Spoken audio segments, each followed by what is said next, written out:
the Fed funds rate, the effective rate, and the target range.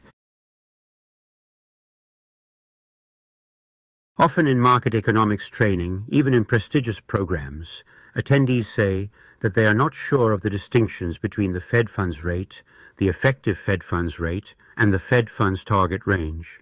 This video explains what these are. Commercial banks and various other financial entities maintain balances called reserves at the Federal Reserve, the central bank of the United States.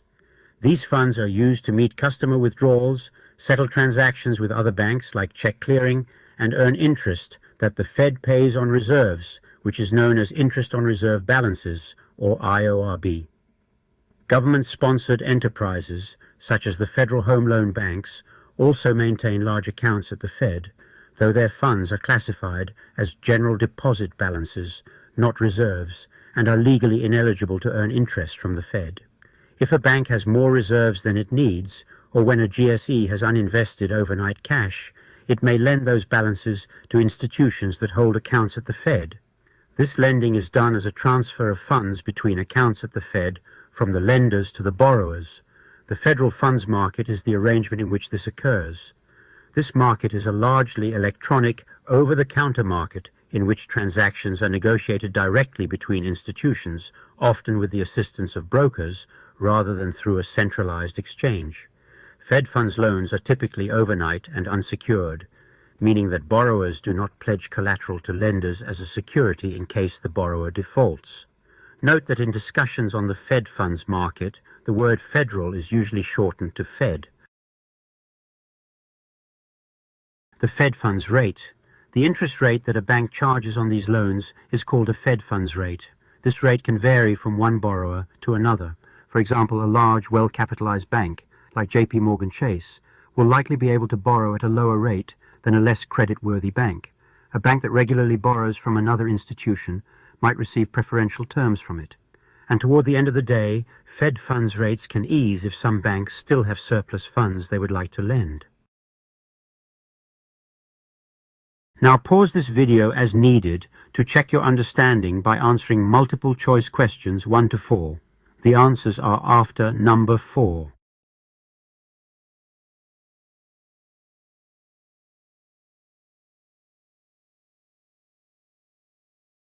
The effective federal funds rate, EFFR.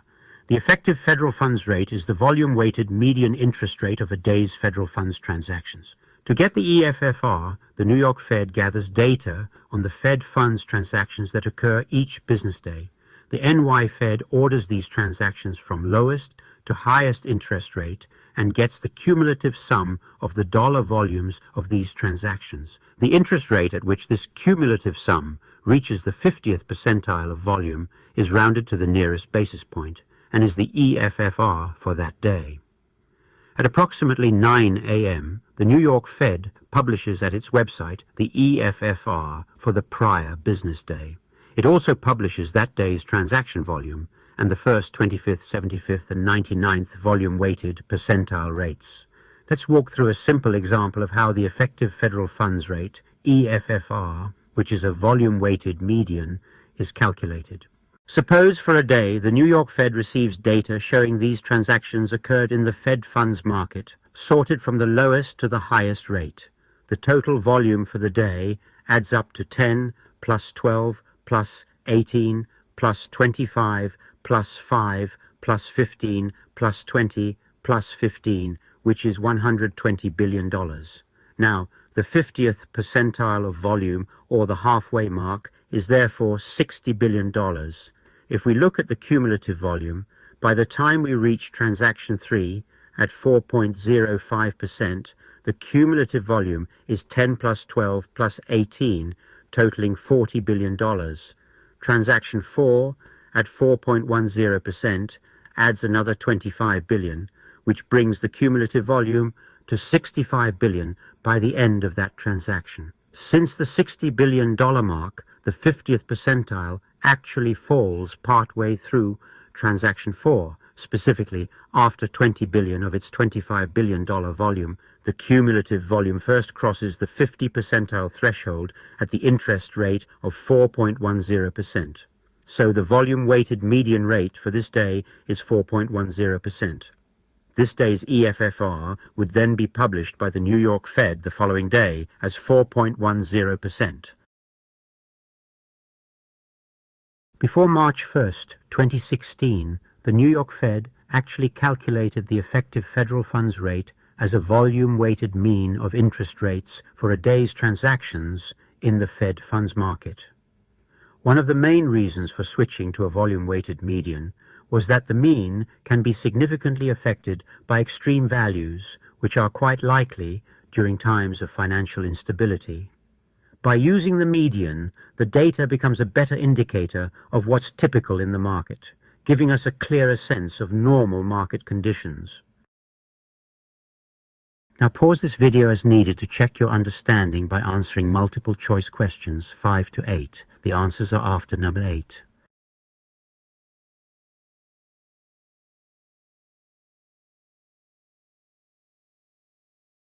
The target range. The Fed has the responsibility to seek maximum employment and to control inflation. One of the tools it uses to achieve these goals is aiming to keep the effective Fed funds rate at a level it considers appropriate for these objectives. So, it sets a target range for the effective Fed funds rate, for example 3.5 to 3.75%. The Fed changes this range whenever as it feels is warranted by conditions in the economy. Now pause this video as needed to check your understanding by answering multiple choice questions 9 to 12. The answers are after number 12.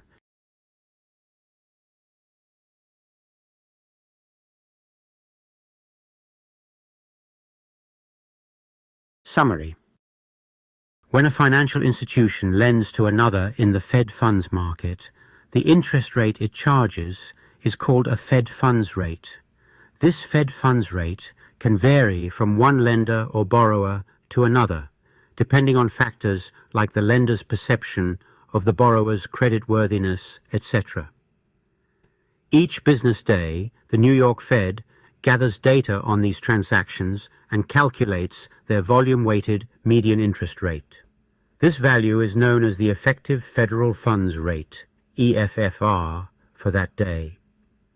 To pursue its goals of maximum employment and controlling inflation in the U.S. economy, the Fed aims to keep the EFFR within a specific range that it sets. This range is called the Fed Funds Target Range, and the Fed changes it as needed based on economic conditions. So, here we have the distinction between the Fed funds rate, the effective Fed funds rate, and the Fed funds target range.